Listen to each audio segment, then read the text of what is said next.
everyone! Today I'm going to show you how to pair your T1 with MK2i. Before pairing them, please make sure your T1 has enough power. It goes with a CR1238 battery. When you change to a new battery, after closing the cover correctly, T1 will give you a specific ringtone. Please also make sure your watch has enough power.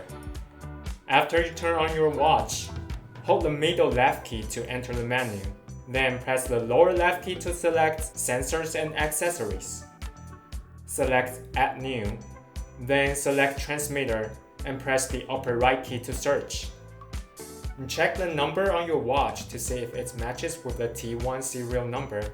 If yes, please press the upper right key to confirm. The transmitter status will show connected. Go to the transmitter section. You can also see the connection status. In the Identify, when you press the upper right key, your watch will first give you a special ringtone. T1 will ring the same right after the watch rings, so you can know they are pairing correctly. You can choose one of the two pressure units to show on your watch, either in PSI or in bar. For working pressure, you can enter the value between 69 bar to 300 bar.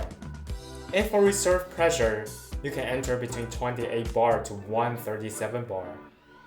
For volume, you can set up between 1 liter to 24.9 liter.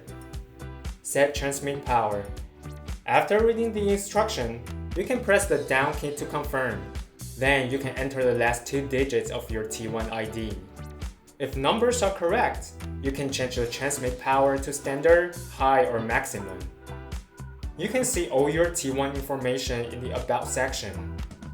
For renaming T1, you can go into the Name section and change it. If you want to remove the T1 from your Sensors and Accessories list, just go to Remove and press the upper right key. The T1 will disappear from your MK2i. Lastly, don't forget to pair your T1 with MK2i before diving because you are not allowed to pair them in the water. Thanks for watching! Now let's go diving with your T1 and MK2i.